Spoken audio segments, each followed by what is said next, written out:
Tout le monde, désolé pour le retard. On a essayé de faire une connexion avec Facebook Live et mon ordinateur et ma connexion rame un peu, donc ce sera que sur Zoom. Du coup, pour info, j'ai mis un lien direct sans inscription sur le groupe Facebook. Merci Cédric, c'est gentil. On va commencer. Pour ceux qui ne me connaissent pas, je suis Garlone Kerbourlet, une des deux animatrices de Il était une brasserie. Voilà, on est avec Christian Van Averbeek qui travaille en ce moment dans une brasserie en Belgique. On organise des rencontres et on fait du consulting et des audits. Et aujourd'hui, j'ai souhaité donner la parole à l'allemand, donc à Florian qui est là pour nous parler de levure. Super. Eh ben, bienvenue à tous déjà. Merci d'avoir attendu un petit peu. C'est la première fois qu'on fait ça avec Garlon, d'où la petite attente. Alors, je ne sais pas si vous êtes capable d'envoyer des messages par contre. Si tu sur le côté, j'en vois déjà, il y en a un qui me dit c'est un scandale. Tu as les messages, normalement, tu as conversé Ah et tu as la oui, liste c'est des dans Converser. spectateurs. Ok, super. C'est Et un on attend scandale, Marie. ouais. Marie nous a pas rejoint là. Donc, n'hésitez surtout pas à me texter des petits messages. Voilà, je vais essayer de répondre en même temps. Et le but, voilà, c'est de balayer des questions. Ça va être assez rapide. Je vais essayer de répondre à tout. Et puis, bah, si vous avez d'autres questions qui viennent par la suite, il ne faudra pas hésiter à me contacter. Je vous laisserai toutes mes coordonnées. Donc, je vais commencer par partager mon écran. Voilà. Alors, est-ce que j'ai moyen de voir la conversation en même temps? Non. Il Bah, manque des trucs dans sinon, je les regarde moi et puis je te Tu me dis. le dis, Garlon? Ouais, Ouais. super, super. Merci. Ok, génial. Alors, bonne pratique en fermentation. Ah si, je peux les voir. Conversation, super. Ouais, merci, merci. Ouais, c'est bon. Donc c'est bon, j'ai les messages sur le côté. Parfait. Donc j'espère que vous voyez tous bien. On va commencer. Bon, je vous fais une brève présentation de l'allemand. Ça permettra aussi aux gens qui sont en retard d'arriver. Donc, l'allemand, c'est quoi? Donc, c'est une entreprise en fait qui a été fondée par un Alsacien à la fin du 19e siècle, donc un Alsacien qui s'appelait Fred Schürer et qui a immigré au Canada. Et en fait, à l'époque, bah, l'Alsace, c'était allemand. Du coup, ils l'ont appelé l'allemand. Ils n'avaient pas envie de s'embêter avec son nom de famille. Donc, ça a commencé avec des levures de pain, de vin, etc. Et puis, moi, je travaille du coup pour la partie brasserie. Ok. Donc, je suis là pour conseiller un petit peu les brasseurs sur les levures, les bactéries, etc. Sur les auxiliaires technologiques qu'on peut avoir aussi, c'est-à-dire sur des antioxydants, sur des éléments nutritifs, etc. Et puis Siebel aussi. Siebel, c'est une école en fait de brasserie à Chicago, la plus ancienne, qui nous appartient. Et donc, on fait des cours en ligne avec, on fait également des kits sensoriels, donc intéressant pour par exemple s'entraîner sur les faux goûts, admettons. Euh, hop. Et donc, on va tout de suite rentrer dans le vif du sujet. Rappel sur la fermentation. Donc, c'est quoi en fait le but principal, pas de la levure, mais en fait du brasseur, du brasseur et de la brasseuse, c'est la fermentation. Donc, c'est transformer en fait le glucose, en général, bon, tous les sucres, tous les glucides de notre mou, en alcool et en dioxyde de carbone. Mais pas que, évidemment, d'accord? Déjà, si on commence par cet élément de base, les glucides, vous savez qu'il y en a plusieurs, ok? Donc là, je sais pas si tout le monde est amateur, pro, vous formez, vous pouvez me poser des questions si elle est prête. Donc là, je vous présente ça, c'est pour vous dire déjà qu'il y a des différentes sortes de sucre en fait dans votre mou. Ça, c'est influencé principalement par vos choix au brassage. Vous allez faire des monopaliers, à combien, un multipalier, etc. Ouais, j'enverrai la présentation à Arnaud. Et donc, on fait plusieurs paliers. Et puis, on a un mou comme ça qui a plusieurs types de sucres, des sucres très simples, comme par exemple le glucose, le fructose, qui vont être très faciles pour la levure à manger, et puis des sucres de plus en plus complexes.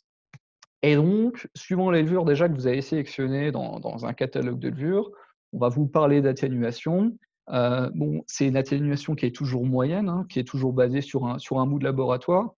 Ce qui est intéressant, en fait, c'est de se poser la question: «Qu'est-ce que la levure est capable de manger?» OK? Et c'est par exemple le cas dans les levures de brasserie. Vous avez des levures de brasserie qui peuvent ou pas manger le maltotriose, OK? Et qui vont, par conséquent, donner des bières, en fait, plus ou moins, on va dire, sucreuses, d'accord? Heu, donc par exemple, un exemple, chez nous, London, Windsor, ne mange pas le maltotriose, donc elle va donner des bières assez sucrées, assez moelleuses, heu et je lis vos messages en même temps, c'est pour ça que je rigole par exemple, une autre levure, je sais pas, je prends l'ABI, par exemple, elle te met le maltotriose et donc on aura moins ce côté sucreux, OK? On a des sucres plus complexes, les dextrines, c'est des sucres à plus de 4 unités de glucose, d'accord? Qui normalement sont pas mangés par les levures, OK? Par contre, si on utilise une diastaticus, donc qui vont venir couper dans ces dextrines, d'accord? Couper les liens dans ces dextrines et du coup, si on coupe par exemple une dextrine à 4 unités de glucose, eh bien on obtient de maltose en fait, tout simplement. Bon c'est ouais, je raccourcis un peu, mais c'est comme ça et de maltose qui pourrait être consommée. C'est pour ça que quand vous utilisez ou quand par malheur vous avez des contaminations avec les diastaticus, eh bien vous avez en fait une fermentation qui se prolonge, tout simplement. Donc ça, c'est les petits rappels. Petit rappel également sur les types de fermentation. Donc fermentation haute pour faire des L. Donc vous savez, c'est à l'époque où on disait haute parce que les levures remontaient. Puis comme ça, on les collectait par-dessus traditionnellement. Donc principalement, la levure, c'est Saccharomyces cerevisiae. Il y en a une qui fait partie aussi de cette espèce, c'est Diastaticus, comme je vous l'ai dit, qui va faire des bières beaucoup plus sèches, d'accord? Fermentation basse, heu, pour les lagers, fermentation mixte, où on va faire intervenir plusieurs micro-organismes, par exemple des bactéries pour faire des bières acides et puis évidemment, les fermentations spontanées avec des levures sauvages qui sont, elles, présentes dans l'environnement. Donc c'est pas une inoculation, c'est pas une inoculation contrôlée. Voilà. Je lis en même temps, les questions. Questions pour après, ouais, je parlerai heu, du sans alcool, si ça vous intéresse. Donc voilà, on produit de l'alcool, on produit aussi du CO2 et on produit plein d'autres choses également, qui vont participer au bouquet aromatique de la levure, pour le meilleur et pour le pire, d'accord? Pour des esters, comme des composés qui vont donner des faux goûts, par exemple des composés soufrés, du diacétyl et cetera. Donc, j'ai organisé ça un petit peu sous forme de questions, en fait. On va dire que c'est des questions que j'ai, que j'ai pas mal, bah, qui me reviennent souvent, on va dire. C'est l'occasion, voilà, d'y répondre ensemble et puis, bah, si vous avez vos questions, si vous avez, même, vous pouvez partager vos expériences, comment vous faites. Je vous parle de généralité, mais c'est vrai que quand on visite des brasseries, on se rend compte qu'il y a des choses, qui peuvent marcher pour certaines personnes et pas pour d'autres. Donc là, très général. Première question, est-ce qu'on réhydrate les levures sèches ou pas? Donc dernièrement, on a fait des tests, donc on a un laboratoire en fait de R&D à Montréal, d'accord? C'est là où est notre siège. C'est pas là où sont faites nos levures de brasserie, mais c'est là où est notre siège. Et simplement, on a testé tout bêtement et on va dire que dans les conditions standards, sur un mou à 12 plateaux, sur un pH autour de 5,4, on n'a pas de différence significative entre la bière qui va être faite, enfin, entre une levure qui va être réhydratée et une levure qui va être ensemencée directement en dessous, au-dessus d'une cuve. OK? Donc là, si vous voulez, vous pouvez ne pas vous embêter. Par contre, pour des conditions plus stressantes, admettons un pH qui sera bas, si vous avez déjà acidifié votre mou, pour faire une bière acide par exemple, ou si vous faites une bière un peu plus dense, et bien là, ça peut être intéressant, OK? Ça peut être intéressant de réhydrater. Pourquoi? Parce que ce bas pH, ce mou dense, c'est un stress pour la levure, OK? Et du coup, de passer par cette étape où on va d'abord réhydrater, dans 10 volumes d'eau pour, 1 volume de levure, ça peut en fait aider la levure tout simplement à, reprendre, on va dire sa morphologie, standard avant de rentrer dans votre mou qui sera un peu stressant. Évidemment, ça dépend aussi de vos procédés, évidemment, voilà, ça dépend aussi de vos procédés. Il y en a pour qui c'est plus facile, voilà, de mettre directement les levures au-dessus du trou d'homme. Il y en a qui ont des ensemenceurs en ligne et cetera. Il y a le point de vue de l'hygiène aussi, qui est important. Tout ça, ça va dépendre aussi de votre installation. Démarrage plus rapide, avec des non hydratés. Voilà, je sais pas si c'est général ou, Cédric ou, peut expliquer? Ouais, c'est ça. Je trouve pas plus facile. Ça dépend, ça dépend vraiment des brasseries, mais c'est vrai qu'au plus simple, mettre directement au-dessus, ça peut être beaucoup plus simple pour beaucoup de monde. OK, donc il y a déjà 2 avis différents. Ça dépend vraiment des process. En tout cas, en labo, sur du mousse standard, on voit pas de différence. Oxygéné ou pas? Est-ce qu'on oxygène, la levure sèche? Eh bien, pour un premier pitch, en fait, c'est vraiment pas nécessaire. Pourquoi? Parce qu'en fait, la levure sèche, de la manière dont on l'a produite, elle contient assez de stérol, en fait, pour rentrer dans une nouvelle phase de croissance.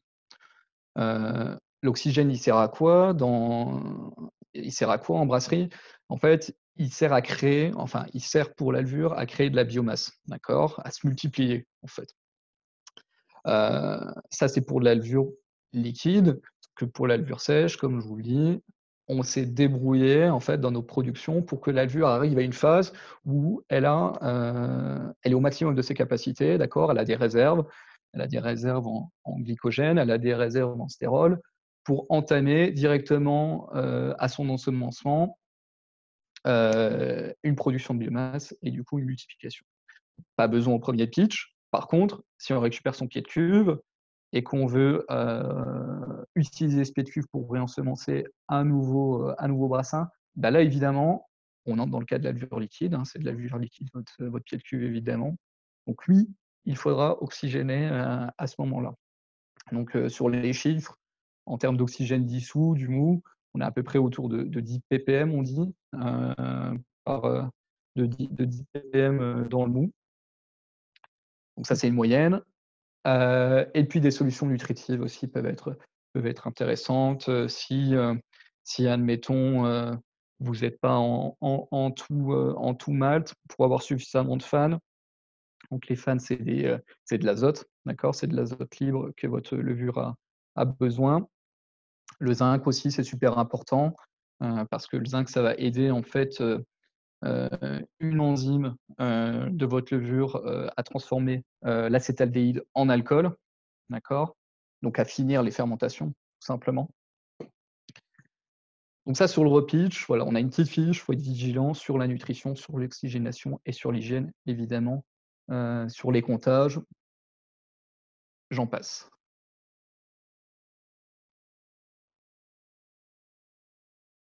Tu as introduit quand les nutriments? Ça dépend du type, de nutriments. Nous par exemple, on a des levures désactivées. En fait, c'est des levures si tu veux, qui accumulent plus de zinc qu'à l'accoutumée, d'accord? Et donc on va les introduire, en ébullition, OK? Par contre, tu as certains nutriments, ça va être des poudres, là tu vas les ajouter plus en fermentation, OK? Enfin en début de fermentation à peu près. Donc là, réfère-toi au mode d'emploi, demande aux vendeurs, demande aux technicaux de ce nutriment pour avoir la meilleure utilisation.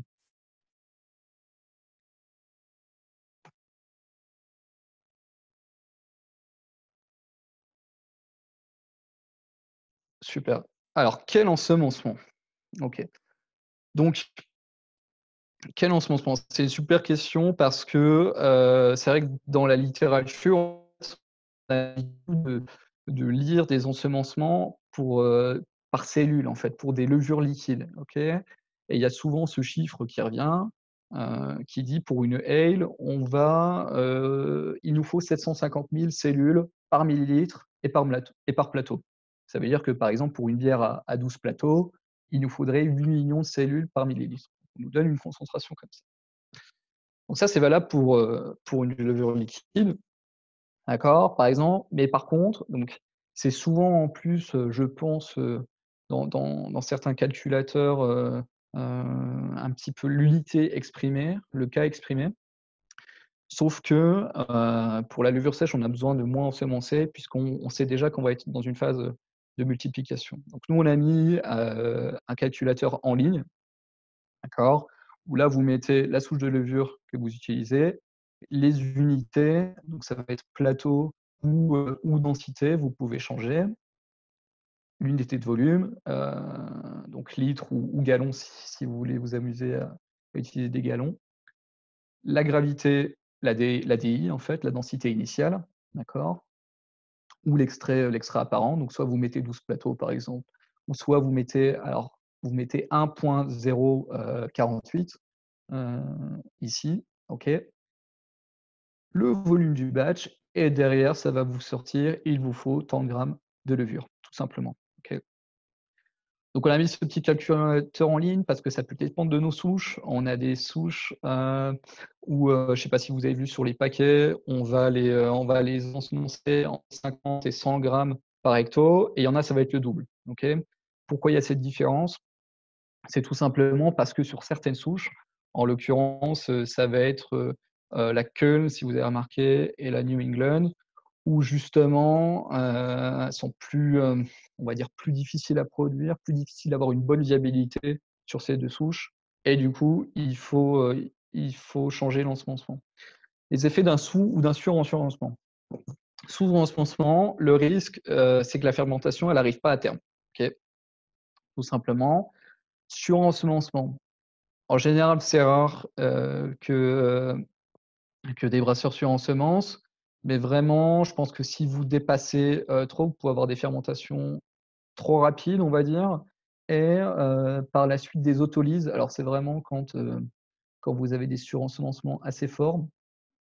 Donc cette autolyse, c'est quoi? C'est quand tout simplement il y a les les parois cellulaires en fait des cellules les parois cellulaires des levures se rompent et libèrent leurs composés internes, dans le milieu et souvent les composés internes, c'est des composés enfin, ce qui va se ressentir en tout cas, c'est des composés indésirables, heu, des faux goûts, voilà. Donc ça, c'est pour l'ensemencement.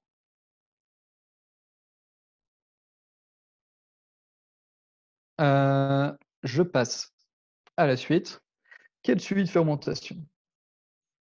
Donc là, j'ai mis tous des éléments à suivre. Évidemment, ça peut être un peu difficile pour des amateurs de suivre, certaines choses. Je commencerai par le pH. Alors, c'est pas l'élément le plus important à suivre, mais ça peut être intéressant et je sais qu'en amateur, enfin, moi en amateur, je l'ai jamais fait, que, ça peut être un indicateur en fait, de contamination.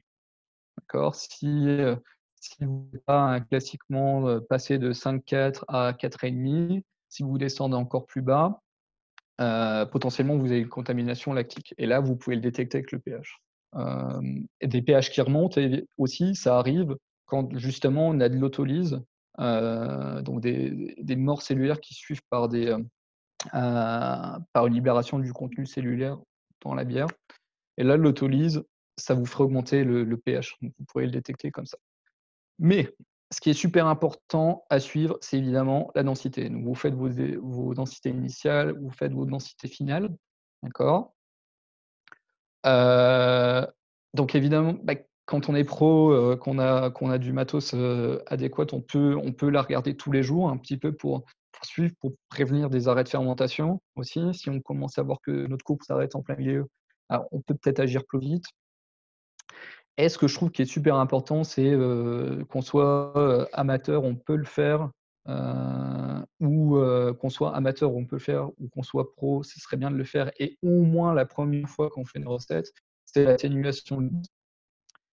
Alors je réponds juste à la question sur l'autolyse. À partir de combien de temps le risque est palpable? Ça dépend vraiment de la souche. Il peut y a On va dire que sur les lagers, ça va être un peu plus sensible, d'accord? Ça va vraiment, il y a trop de facteurs qui rentrent en compte là pour y répondre.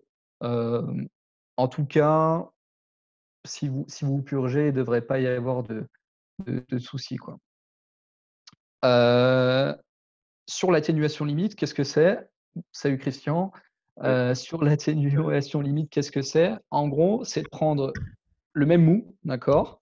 C'est de prendre le même mou, prendre la même levure, voire la surensemencer, OK? Dans une petite bouteille, d'accord?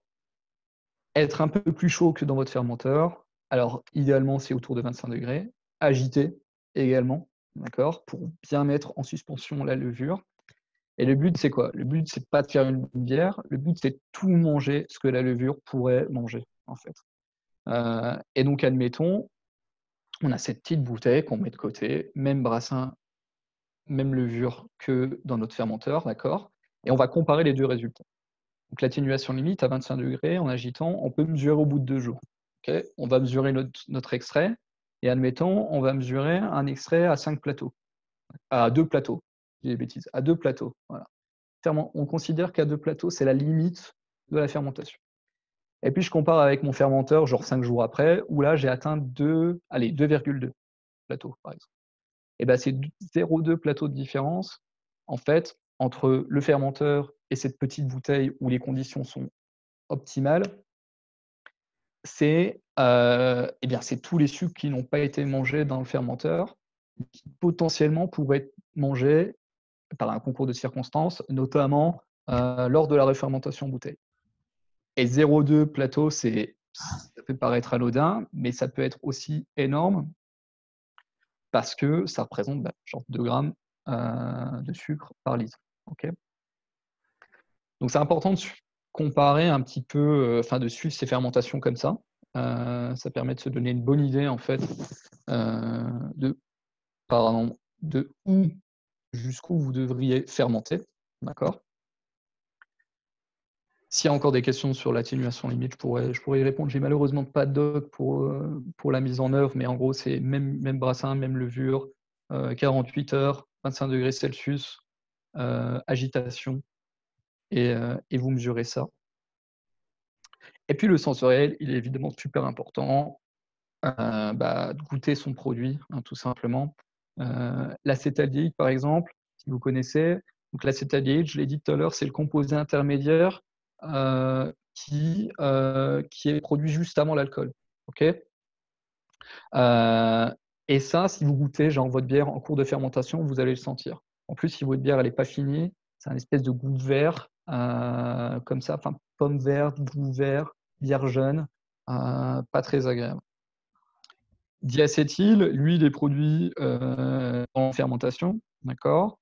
Il y a un pic, on va dire, à peu près, à la fin de votre fermentation et c'est pour ça qu'en fait, si vous goûtez votre bière à ce moment-là, vous aurez l'espèce de goût beurré, beurre, caramel, gras, une espèce de truc comme ça et donc c'est important, en fait, à la fin de votre fermentation pour éliminer ce faux goût, de le laisser genre 2-3 jours en garde chaude. C'est pour ça que quand vous faites votre mesure, quand vous tracez votre courbe, une fois que la courbe, elle atteint, la fin de la fermentation, vous laissez 2-3 jours, votre seau, votre fermenteur pour vraiment que ce goût de diacétyl disparaisse. Et puis évidemment, suivant les levures que vous allez utiliser, suivant les conditions, il y aura des choses un peu plus sympas qui vont être produites, des esters, des alcools supérieurs. Un diacétylreste, en gros, ouais, c'est ça. J'appelle ça gamme chaude, mais diacétylreste, oui, c'est un autre mot pour le dire. Je vous laisse le temps de taper si vous avez des petites questions.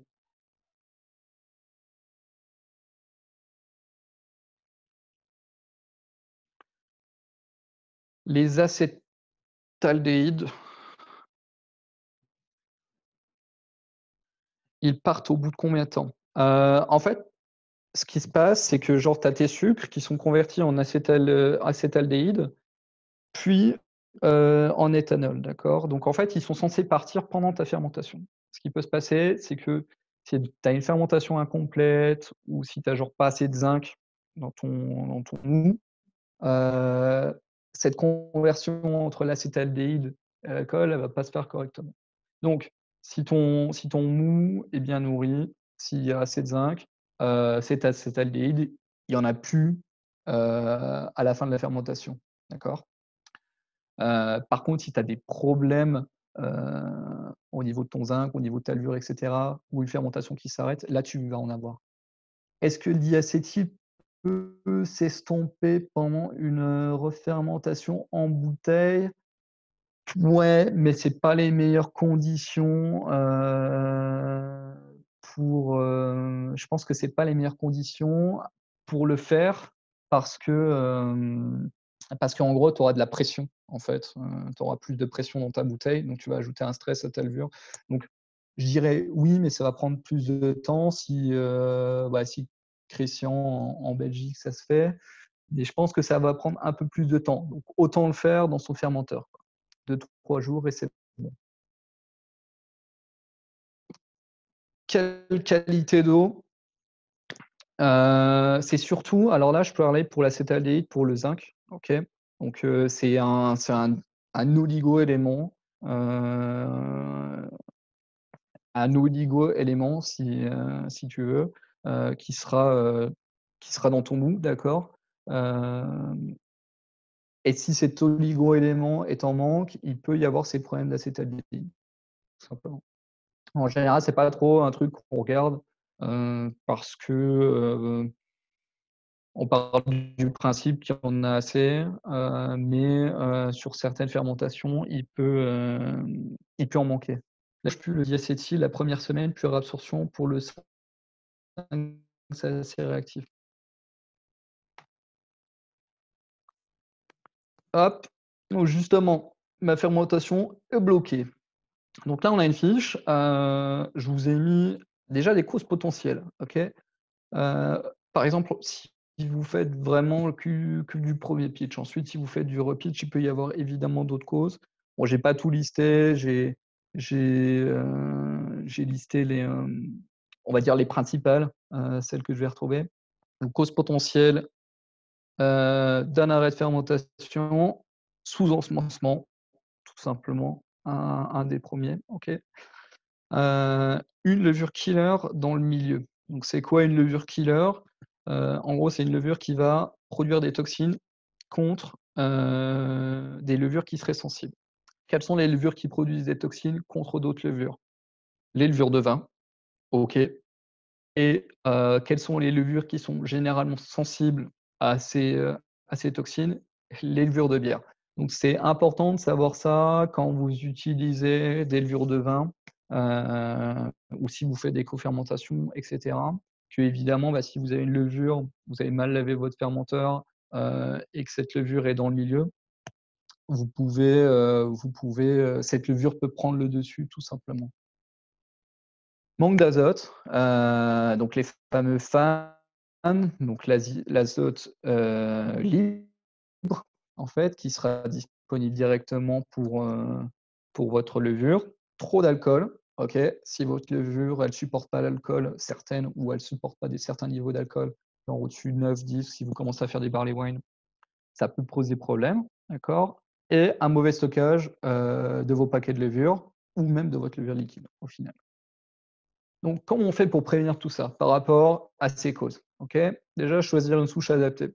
Si vous faites, justement une grosse bière, une grosse triple, où vous prévoyez, d'avoir beaucoup d'alcool, eh bien, logiquement, vous allez prendre une souche qui sera adaptée à cet alcool, tout simplement. Et 2e, l'ensemencement adapté. je vous renvoie au petit outil que je vous ai mis en lien. Vérifiez la qualité de son malt, évidemment, qu'il y a assez de fans, et cetera.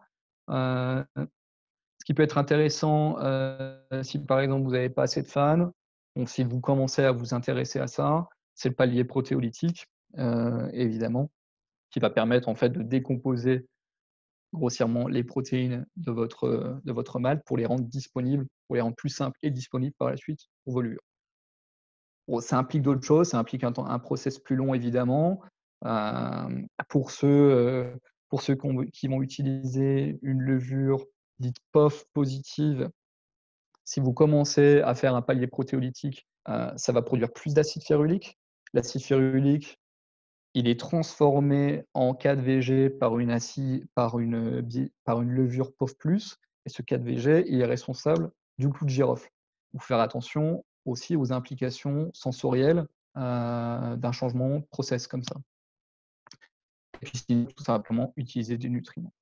Et enfin, sur le stockage de la levure, donc stockage de levure sèche, vous stockez sous les 4 degrés. On va dire que, sur certaines souches uniquement, ça peut, elles peuvent un peu tenir des températures ambiantes sur quelques jours, mais vraiment, j'insiste sur le fait de les stocker au frigo. Congèle si vous voulez, mais c'est pas vraiment nécessaire. Mais au moins au frigo, protégé de l'atmosphère, d'accord? C'est-à-dire qu'un paquet ouvert, heu, eh bien, on a moins cette garantie, en fait, de qualité, puisque ce qui peut se passer, c'est qu'il peut y avoir de l'oxygène.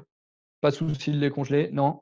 Il peut y avoir de l'oxygène, dans le paquet, ça peut reprendre d'humidité, donc vraiment sur les paquets ouverts, il faut être extrêmement vigilant.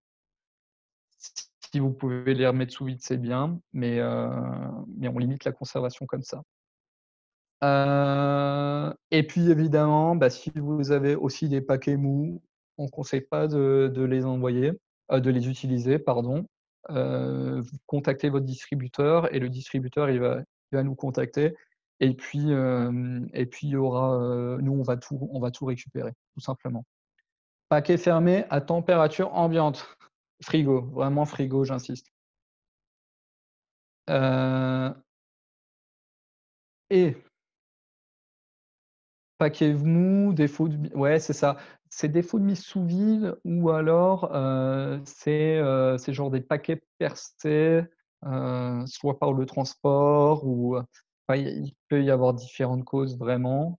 C'est pour ça que c'est aussi important, j'insiste là-dessus, et c'est surtout là pour les pros, bah, c'est bête, hein, mais de noter les lots qu'ils utilisent, quand ils font des brassins, ou par exemple si vous avez des paquets mou, de noter le lot. Nous, ça nous aide derrière à corriger ça. Voilà. Sauvetage de brassin. Sauvetage de brassin, alors c'est vraiment, en cas de problème. Heu, Nous, on a pas mal d'exemples où il y a des gens des brasseries qui ont fini, leur bière avec la Nottingham. Nottingham, c'est un peu notre levure tout terrain, qui résiste assez bien au stress, qui résiste assez bien au stress, et on peut la réactiver un petit peu, avec un peu de glucose et puis des nutriments. On a eu des brassins comme ça, qui s'étaient arrêtés genre à 6 plateaux, et on a réussi à les faire repartir avec la Nottingham. Alors évidemment, ça va changer le profil, hein, de la bière, bon, bien que la Nottingham soit assez neutre, mais si ça peut vous sauver un brassin, vous serez quand même content. J'ai BM, pied de cuve, c'est quoi la question sur le pied de cuve? Si tu veux élaborer, s'il te plaît?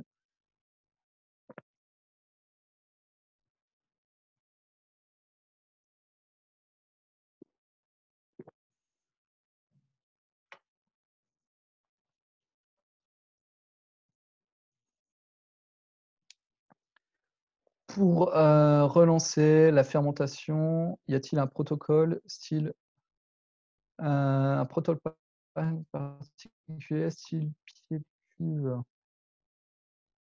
C'est Style pied de cuve. Non, je dirais, je dirais purger ce que tu peux et puis réensemencer. Heu, Après ça dépend vraiment des levures, mais je pense que, si vraiment tu as une fermentation arrêtée, ça va être très difficile de la faire redémarrer. Enfin, ça peut être difficile de la faire redémarrer avec la même levure. Ça dépend vraiment des cas. Je pense que là, il faut essayer au cas par cas et avec aussi l'expérience suivant la souche. Je pourrais pas te répondre sur un truc super général en te disant: «Oui, tu peux le faire, ça va marcher», je pense que faut plus se poser la question souche par souche et cas par cas, suivant d'autres paramètres, genre, dans quel type de bouteille, est-ce que tu as déjà beaucoup d'alcool et cetera. Ah merci, Garlone de faire les présentations en même temps. Ouais, c'est ça quoi. Il y a ma collègue Marie Copé qui répond en même temps. Toutes les collures ne sont pas aussi costaudes. Donc là, c'est aussi le cas sur des arrêts de fermentation, des choses comme ça. Il y en a qui sont un peu plus robustes. Alors, je passe à une autre question. Très à la mode. Comment faire une bière acide? Nous, la solution, qu'on propose, c'est l'acidification en cube d'ébullition. OK, c'est plus simple. On a commencé avec la sour pitch qui a été massivement utilisée par les brasseries qui voulaient faire des bières acides, d'accord? Que vous avez là, donc une Lactobacillus en fait. Et puis récemment, on a sorti une autre espèce, Lactobacillus helveticus, OK? Qui va produire, beaucoup plus d'acide lactique, d'accord? 50 en plus, donc vous voyez les courbes ici. Ce qui est intéressant, c'est pas le pH, d'accord? Enfin, c'est intéressant le pH, mais sans plus. Le pH, ça donne pas vraiment, comment dire? Un aperçu sensoriel de comment va être acide la bière, si vous voulez, OK? Pourquoi?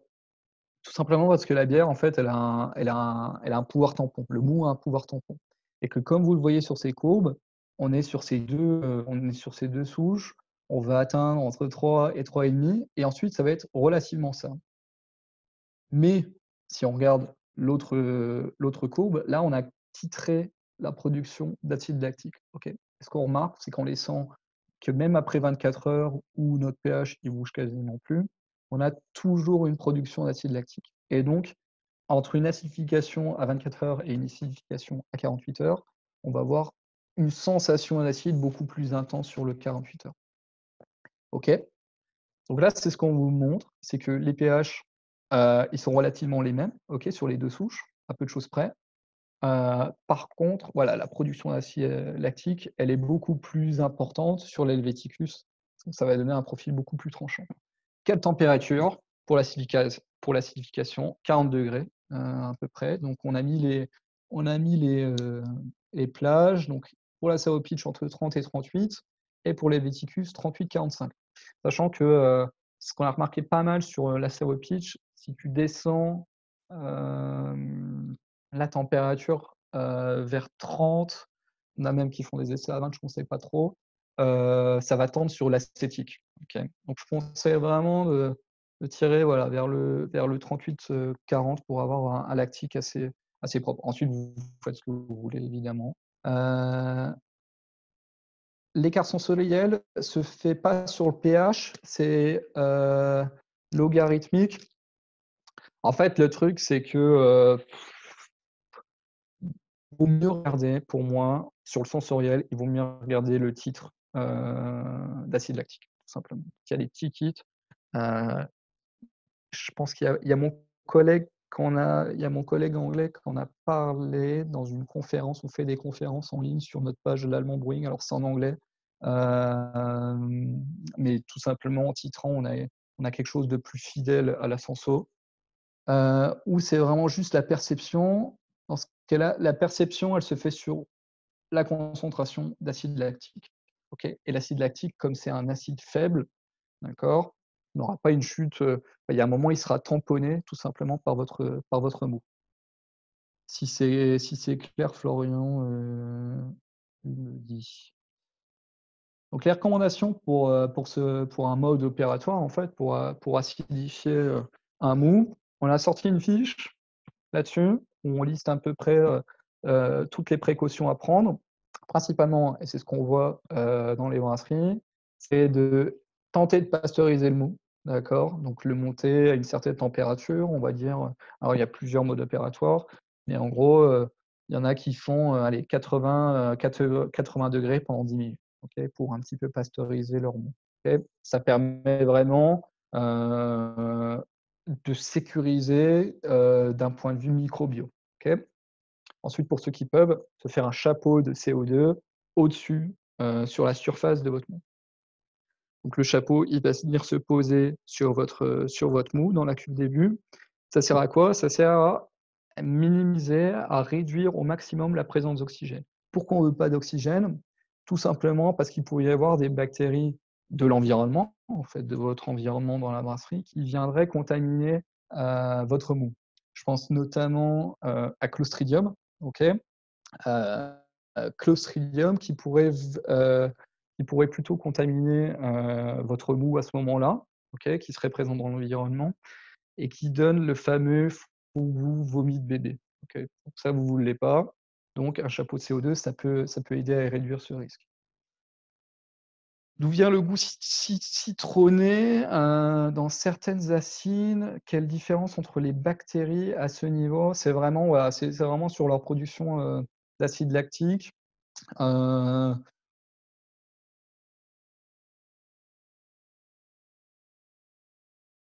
Aussi, je pense sur un sens, c'est une balance à avoir, ce petit côté, la levure derrière qui va laisser ou pas s'exprimer l'acidité.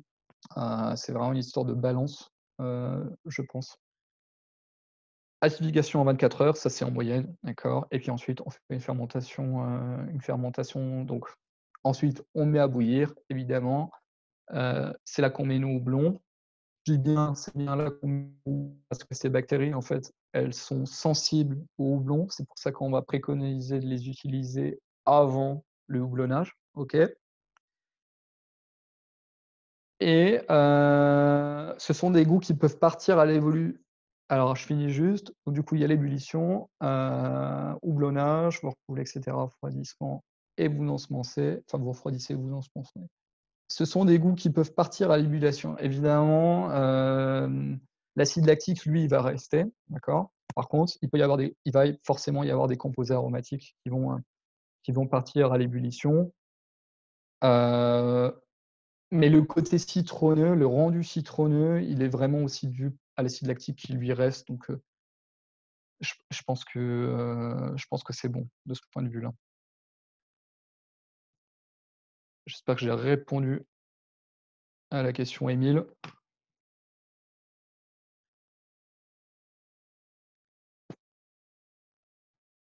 Dans ce cas-là et je regarde même pas le temps, c'est bon, je suis bavard. J'espère que vous avez le temps. Non, j'ai fini, j'ai dû louper une étape. On brasse, ensemence, puis ébullition pour le wild. Alors, on brasse, on filtre, on pasteurise genre à 80, hop, on refroidit vers 40°, on inocule avec les bactéries, on attend 24 heures, le pH il va descendre, OK. On met ça à bouillir, d'accord? C'est 24 heures après, on met ça à bouillir, on balance nos houblons, classiquement, on fait notre whirlpool, on refroidit, on met en tank de fermentation et là, on balance nos levures. Tu pasteurises ton mou à la fin du premier palier, Arnaud? Non, je passe, donc on brasse 2 fois. Alors attends, je réponds d'abord à ta question, Arnaud. Tu pasteurises ton mou à la fin du premier palier. Bah, en fait, tu fais ton mash out, d'accord? Tu fais ton mash out, ta filtration. En fait, je fais il y en a qui vont faire de l'acidification toujours avec le grain. Moi, je conseille de filtrer avant, c'est mieux, d'accord? Donc tu filtres, en fait. Tu filtres, tu récupères ton mou, heu, bah, dans la cuve début, classiquement pour la plupart des brasseries, d'accord? Et et c'est là où on va dire que tu vas chauffer à 80°, OK? Donc c'est sur du mou filtré. Tu fais cette étape et ensuite tu vas le remettre à 40°. Donc on brasse 2 fois. Non, parce que enfin, pour moi, alors vraiment l'étape de brassage, c'est l'étape de la mèche, quoi. C'est vraiment l'étape où on est là avec son fourquet. Donc non, on brasse qu'une fois, en fait. J'espère que j'ai été clair, parce que j'ai parlé super vite. Super.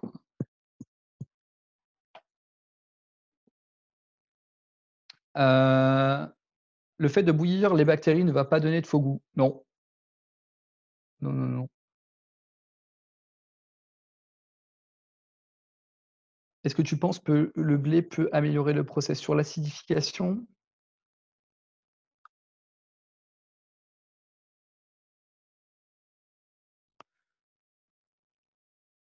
Je vois pas d'influence en tout cas, si c'est ça la question.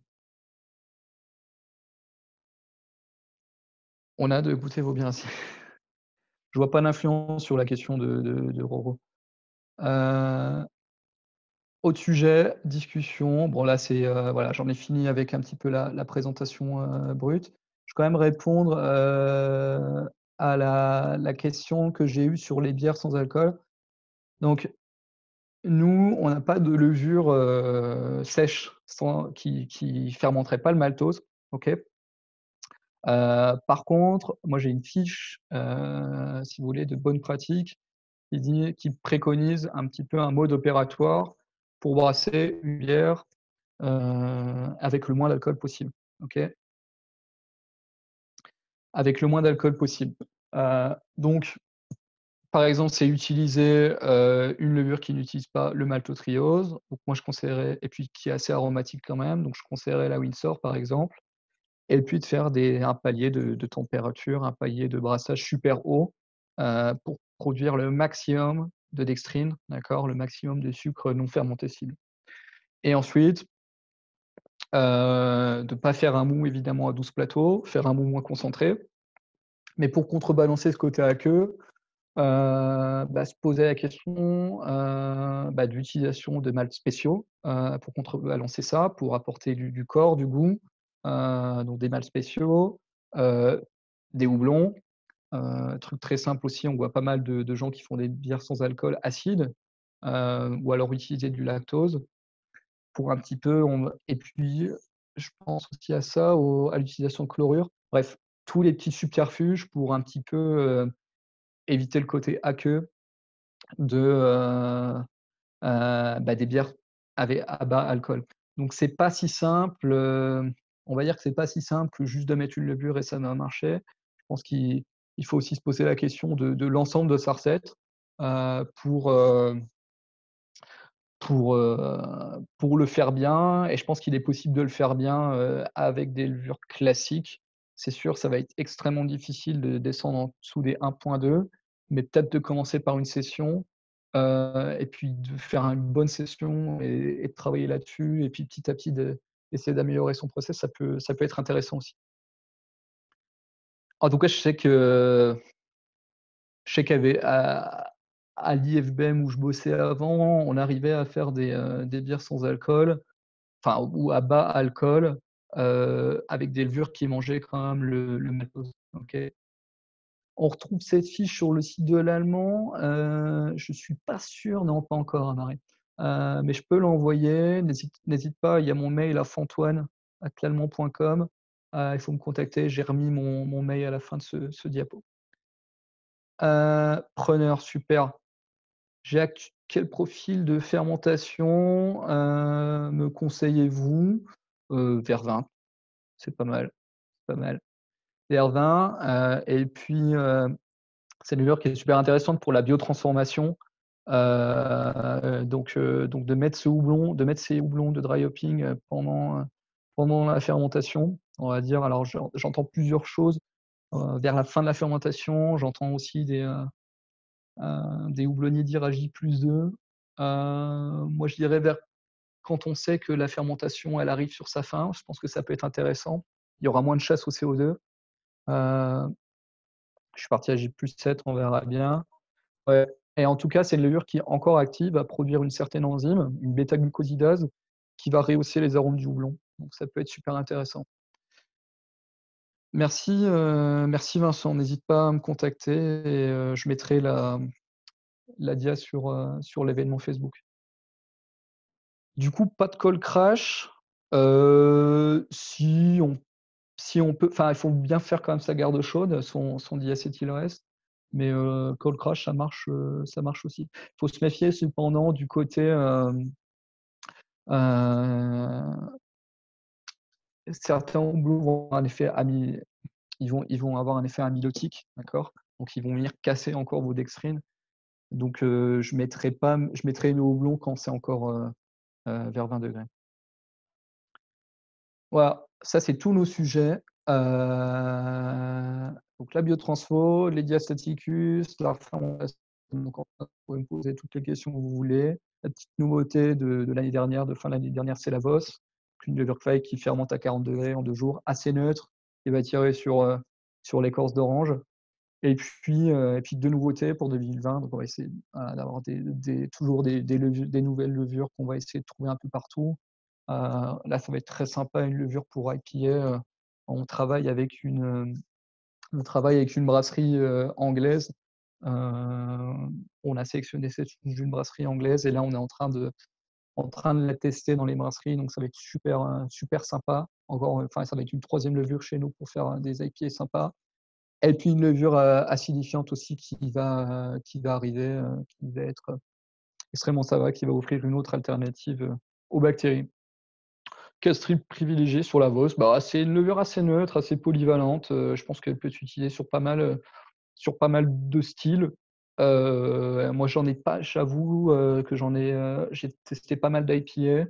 Heu, je crois que vendredi, on va m'amener des tests, des tests avec cette levure, peut-être pas avec du houblonnage, donc je vais pouvoir un petit peu regarder ça. Donc assez polyvalent, assez polyvalent. Et voilà, je finis, j'arrête de parler après ça, pour vous laisser mes coordonnées, vous montrer un petit peu ce qu'on fait en ce moment, vu qu'on est tous un peu confinés. Donc nous, on continue, moi je continue le support depuis chez moi, je réponds aux questions et cetera. On fait ces petits événements, sur Facebook, sur, Zoom ou autre. On participe à la grande journée de brassage amateur qui est organisée par la Home Brewers Association, aux États-Unis. Avec ma collègue Marie qui est là notamment. Et puis on publie aussi des vidéos sur notre page. Alors elles sont en anglais, donc bon, faut écouter l'anglais. Mais vous pouvez les consulter. Il y a plein de sujets intéressants sur les bières acides, etc., sur les lagers. N'hésitez pas à voir ça. Merci beaucoup. Merci Florian. J'espère que ça vous a plu. Apparemment, il y a plein de merci qui passent. Encore désolé pour le cafouillage de démarrage. C'était, comme on disait, c'était notre première en fait. Et puis voilà, on teste les webinaires et les présentations sous cette forme-là. Parce qu'on a déjà l'habitude avec Christian qui est arrivé en cours de route, qui est reparti, de faire des présentations avec l'allemand, mais en présentiel, c'est-à-dire sur nos rencontres physiques dans les brasseries toute l'année. Certains nous connaissent déjà. Et puis je voulais juste passer 2 secondes, peut-être la parole à Marie. Marie, si tu veux te présenter aussi rapidement. Tu peux activer ton micro. Oui, bonjour à tous. Merci Gerlone, merci Florian, c'était super. Non, j'ai pas mis mon micro avant parce que comme en période de confinement, comme beaucoup d'autres, on est chez soi, alors parfois il peut y avoir un peu des interactions. Je voulais pas déranger Florian dans sa présentation. Oui, on attend votre feedback. We Brew with You, c'est aussi vous qui nous ramenez des informations après avoir essayé nos levures. Donc voilà, on est là pour avoir vos retours après. Et puis, bon brassage surtout à tous. Voilà. Merci. Christian, 2 secondes avant qu'on termine. Ouais, il faut que Mon binôme. j'active. On t'entend, Christian, c'est bon. Ouais, c'est vrai, en plus. Ouais, ouais. Ah, bordel. Bah, ça va, mais c'était sympa. J'ai pas tout suivi parce que je suis en train de câbler là et je m'amuse bien, mais ça va, ça avance. Mais j'espère que ça a été une bonne initiative pour les gens qui sont venus. Ouais, j'espère aussi, ouais. Ouais. Et on remet ça, hein. Sympa. Oui, on va essayer de faire d'autres thèmes dans les semaines à venir. Et puis demain, je fais un petit interview papotage avec une amie de la bière, Estelle Durand. Donc vous êtes les bienvenus aussi. On va parler de bière et de paysages brassicoles. Et ce sera très généraliste, mais voilà, c'est intéressant aussi. C'est un autre format que le webinaire, mais on essaye de faire des choses pendant le confinement pour partager du temps avec vous et garder le lien aussi avec les brasseries. Nickel. Super, merci Voilà. beaucoup Gerlane et Christian en tout cas. Merci à tous pour vos questions. Et puis voilà, super, bon courage. Oui, puis n'hésitez pas à contacter Florian, vous avez ses coordonnées. Et puis à très vite donc, pour suivre nos activités sur Il était une brasserie. Et bonne soirée, bon confinement à tout le monde, bon courage à tous. Bonne soirée à tous. Super. Salut. Merci. Bonne soirée. Bonne soirée.